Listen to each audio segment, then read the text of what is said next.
Bienvenue à la grande édition de la télévision rwandaise. Tout de suite, voici les grands titres.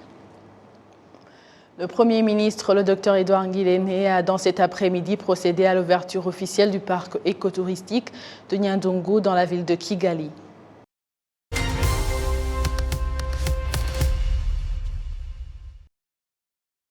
Bienvenue à la grande édition de la télévision rwandaise. Le Premier ministre, le Dr Edouard Ngirente, a dans cet après-midi procédé à l'ouverture officielle du parc écotouristique de Nyandungu dans la ville de Kigali. Ce parc a été aménagé dans le marais de Nyandungu afin de préserver tout l'écosystème, c'est-à-dire le marais lui-même, l'eau et ses sources sont différentes espèces d'oiseaux, des arbres et autres. Ce parc est situé dans un marais de 70 ha et 50 hectares de forêt. Le réaménagement de ce parc a fourni l'emploi à plus de 4000 personnes, dont la plupart sont des riverains.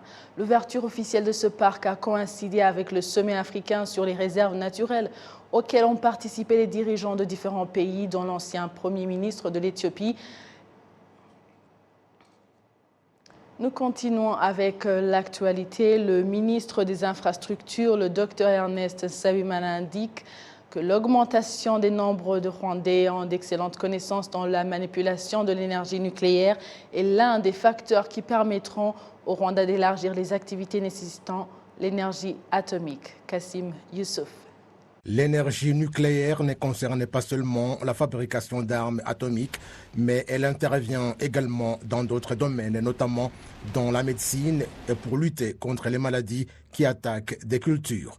Le responsable principal du Collège des sciences et de la technologie à l'Université du Rwanda, également responsable des activités de l'Agence africaine pour la recherche, le développement et la formation liées à la science et à la technologie nucléaire, le docteur Ignace Gatare, souligne que le monde est très avancé en ce qui concerne l'exploitation de la technologie moderne, dont l'utilisation de l'énergie nucléaire pour résoudre certains problèmes existants. En ce qui concerne le nucléaire, il y a beaucoup de problèmes qui sont communs à différents pays, notamment la médecine, l'agriculture, l'environnement, la gestion de l'eau. Ce sont des défis auxquels le monde est confronté et nous les avons en commun. L'AFRA a été créée pour mettre ensemble tous les Africains parce que nous avons en commun les problèmes pour lesquels nous devons ensemble trouver des idées pour les résoudre. L'utilisation de l'énergie nucléaire n'a pas encore atteint le haut niveau sur le continent africain, même si 46 pays sur le continent ont déjà mis en place une plateforme visant à partager les expériences sur l'utilisation de cette énergie. Le ministre des Infrastructures, le Dr Ernest Nsabimana, indique que s'il y a des Rwandais qui bientôt vont terminer leurs études dans l'utilisation de l'énergie nucléaire, cela va accroître les activités qui nécessitent cette énergie, surtout que le problème des connaissances a toujours été un casse-tête. Il y a beaucoup de Rwandais qui sont en train d'étudier cette matière. Certains sont en Russie et environ 100 vont terminer leurs études le mois prochain. Il y a ceux qui sont en Corée du Sud et ailleurs. Ceux-là sont ceux qui vont venir nous aider dans tous les programmes. Nous continuons à collaborer avec l'Agence internationale de l'énergie atomique dans le renforcement des capacités du personnel. Vous avez entendu qu'ils aident pour aller faire la maîtrise et le doctorat. Bien que ceux qui ont des connaissances dans la manipulation de l'énergie nucléaire n'aient pas encore atteint le nombre souhaité, le ministère des Infrastructures indique qu'il y a au Rwanda des domaines où l'énergie nucléaire est déjà utilisée et que le résultat est effectif. Cette énergie nucléaire est utilisée dans le traitement du cancer dans certains hôpitaux. Elle est également utilisée dans l'agriculture et nous sommes en train d'examiner comment cette énergie pourrait être exploitée pour fournir de l'électricité, car il y a le problème de changement climatique qui fait que les rivières se dessèchent de plus en plus, les pluies sont irrégulières ou se font rares, mais lorsqu'on dispose de l'énergie nucléaire, Vous avez assez d'électricité pour laquelle on est sûr. Le directeur général de l'Agence internationale de l'énergie atomique, Oualiou, souligne que l'énergie nucléaire n'est pas seulement considérée dans la guerre, mais qu'il y a d'autres activités pacifiques et de développement du monde qui sont nécessaires et que la collaboration de tous les continents s'impose.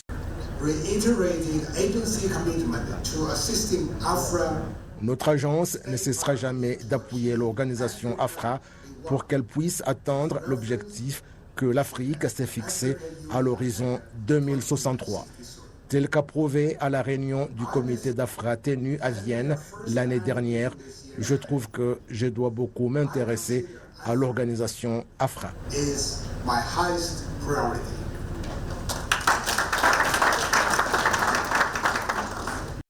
À Kigali se tient une réunion de 5 jours qui examine la situation de l'Afrique en matière de la manipulation de l'énergie nucléaire dans des activités de développement social. Les 46 représentants des pays africains vont également analyser certains éléments qui entravent l'utilisation de cette énergie sur le continent, particulièrement sur un rapport avec la gestion des infrastructures pour que cette énergie soit utilisée conformément à la loi et sans entraîner de risques. Au secteur de l'éducation, pour parler de plus de 220 000 élèves qui, ce lundi, ont passé le test national qui clôture l'enseignement du primaire au Rwanda. Ces élèves se disent bien préparés, surtout grâce aux tests préparatifs qu'ils ont régulièrement eus dans leurs écoles respectives. La ministre de l'Éducation au Rwanda exhorte tous les parents dont les enfants sont concernés par ce test national à faire de leur mieux pour qu'aucun enfant ne rate son examen. Le récit suivant nous en dit plus. Au Rwanda, partout sur tout le territoire national, tous les élèves qui ont fini l'école primaire ont commencé un test national qui leur permettra d'aller au secondaire. Les élèves qui étaient aussi du groupe scolaire Nyagasambu en district de Rwamagana apprécient les enseignants qu'ils ont préparés non seulement en termes de révision, mais aussi psychologiquement, comme l'exprime Gihozo Wase. Nos enseignants nous ont aidés à faire une bonne révision et ils nous ont appris comment se comporter pendant l'examen. Ça nous a permis de vaincre la peur qu'on avait.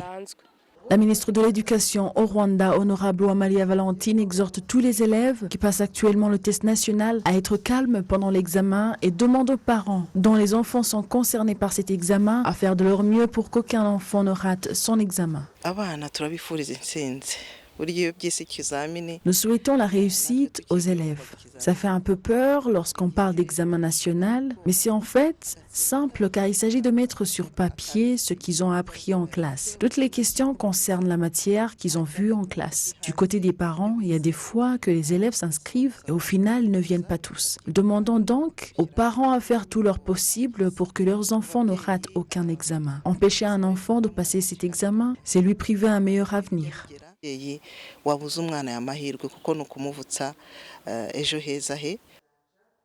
Pour l'examen national de l'école primaire, les mathématiques constituaient le premier examen comme l'indique Nyonguru Prince.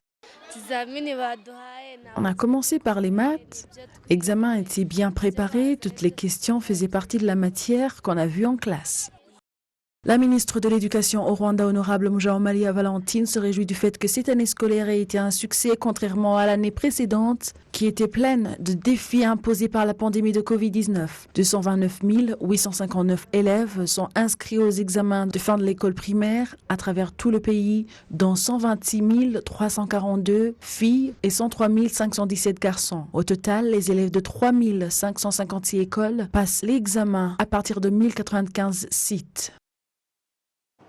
Les experts en cybercriminalité en provenance des pays africains présents à Kigali pour la réunion de 5 jours estiment que c'est le fonctionnement basé sur le partage d'informations qui aiderait à lutter contre la cybercriminalité. Les statistiques de l'Office rwandais d'investigation RIB, en sigle et en anglais, révèlent qu'au cours des 3 dernières années, cet office a enregistré 550 cas de cybercriminalité dans lesquels environ 2 milliards de francs rwandais ont été dérobés.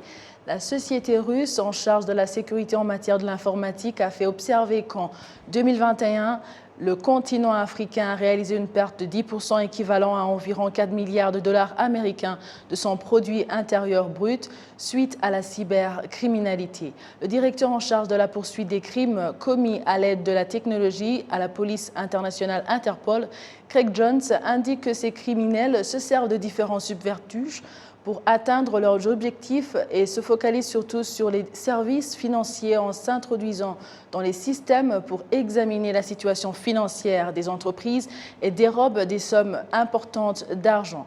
Au Rwanda, en 2019, 128 crimes cybernétiques ont été enregistrés, 168 en 2020 et 254 en 2021. Le ministre de la Justice et mandataire de l'État, le docteur Emmanuel Uginesheuja, estime que la solution de ce problème se trouve dans la collaboration de différents organes dans le partage d'informations. Le vol commis à l'aide de la technologie en 2019 a occasionné une perte d'environ 200 millions de francs rwandais et 190 000 dollars américains. En 2020, la perte a été d'environ 1 milliard de francs rwandais et 400 000 dollars américains. En 2021, une somme d'environ 400 millions de francs rwandais et 48 000 dollars américains ont été dérobés. La somme dérobée au cours de 3 ans est estimée à 2 milliards de francs rwandais. La réduction de l'inégalité entre les hommes et les femmes revêt une importance majeure pour la société rwandaise en général et c'est un honneur pour le Rwanda dans le concert des nations qui lui place parmi les meilleures nations dans ce domaine. C'est qu'en affirment en tout cas les femmes rwandaises présentes dans les instances de prise de décision, des experts dans le domaine de l'égalité et la complémentarité du genre et les Rwandais en général. Kassim Youssouf. La non-exclusion des femmes dans différents domaines tels que l'éducation, l'économie, la santé et dans les places de prise de décision afin de réduire l'écart de l'inégalité entre les femmes et les hommes revêt une grande importance pour la société rwandaise. Je suis très impliqué parce que je suis capable de faire du commerce et de gagner de l'argent. Je suis capable de réfléchir à la façon d'améliorer les moyens de subsistance de ma famille. Avant, les femmes ne pensaient pas à construire des maisons ou à acheter des choses importantes. Les femmes étaient juste à la maison pour avoir des bébés et s'occuper d'eux, mais maintenant, nous pensons à des grands projets. Lorsqu'une femme s'épanouit, l'homme s'épanouit également et le bien-être des enfants s'améliore. Ils peuvent aller dans des bonnes écoles et porter des beaux vêtements. Tout le monde dans la famille et la société en profite. Des fois, je peux aller dans l'administration et lorsque j'y trouve une femme, je me sens à l'aise et je suis capable de vraiment m'exprimer, ce qui est différent de la façon dont je parlais auparavant avec un homme. C'est vraiment un avantage. Le rapport 2022 du Forum économique mondial sur l'écart entre les sexes a placé le Rwanda à la 6e position au niveau mondial en ce qui concerne la réduction de l'écart entre les hommes et les femmes. La présidente du Forum des femmes rwandaises et parlementaires, Mbakeshimana Chantal, indique qu'il ne s'agit pas là d'un chiffre quelconque, mais c'est la compétence qu'elles ont démontrée. Nous ne considérons pas que les chiffres signifient qu'il y a égalité des sexes, mais plutôt c'est quelque chose que nous avons fait auparavant pour éduquer les femmes rwandaises d'où qu'elles viennent, pour qu'elles puissent oser et qu'elles soient confiantes, qu'elles puissent bénéficier des opportunités auxquelles elles n'avaient pas droit, notamment étudier, par exemple, que la femme ne pouvait rien réaliser sans l'homme. Les aider à oser prendre des décisions et leur accorder ces opportunités, c'est ce qui leur a permis de rivaliser avec les autres. Ce ne sont pas donc les chiffres, mais la compétence.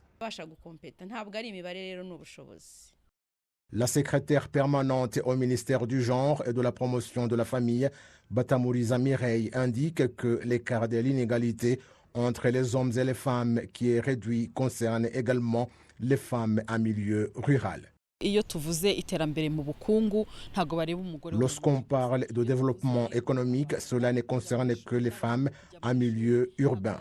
Lorsqu'il s'agit de l'éducation, on ne considère pas seulement le milieu urbain, mais ce sont les 4 piliers qui touchent notre bien-être, qui concerne l'homme et la femme dans le développement du pays, et on considère aussi la femme rurale, car lorsque nous parlons d'avoir de l'argent, et cette femme en milieu rural doit en bénéficier, et notre classement à la 6e position reflète également sa situation. Le Forum économique mondial indique que l'élimination de l'inégalité entre les hommes et les femmes dans tous les secteurs pourrait accroître le produit intérieur brut de la planète à hauteur de 26% ou générer un accroissement de l'économie mondiale de 12 000 milliards de dollars américains. Le Centre d'études sur le genre indique cependant que cela ne sera réalisable que lorsqu'il n'y aura plus d'exclusion des femmes, car elles constituent la majorité de la population mondiale. Si l'égalité entre les hommes et les femmes est réalisable dans divers domaines tels que l'économie, la politique, l'éducation, la santé, selon les critères du rapport du Forum économique mondial, je trouve que c'est intéressant et que cela peut nous donner des opportunités de développement de nos pays. Vous comprenez que lorsqu'il y a disparité dans n'importe quel domaine, lorsque certains ne peuvent pas faire ce qu'ils doivent réaliser, nous ne pouvons pas nous développer dans tous ces secteurs. Le Rwanda est parmi les pays ayant des femmes en majorité au Parlement, avec actuellement un taux de 61,3% à la Chambre des députés et 38% au Sénat. Ce taux est de 53,3% au gouvernement, de 49,7% dans le système judiciaire, de 45,2% au conseil des districts et de 41% au comité exécutif des districts. Dans le secteur de l'éducation, les filles à l'école primaire sont à hauteur de 49,5%, de 53,3% au secondaire et de 43% dans les institutions d'enseignement primaire et secondaire en 2019. Dans le secteur économique, le rapport Fanscope 2020 révèle qu'au cours de cette année, 77% des femmes ont bénéficié des crédits bancaires par rapport à 76% des hommes. 56% des femmes et 68% des hommes disposaient des comptes où ils pouvaient réaliser des transferts d'argent par téléphone portable que détenaient 84% des femmes et 90% des hommes. Merci à vous tous qui étiez au rendez-vous d'actualité de la télévision rwandaise. Au nom de toute l'équipe qui a réalisé cette grande édition, je vous souhaite de passer une excellente suite du programme de la télévision rwandaise. J'étais avec Amandine Dikoumassa. À la prochaine.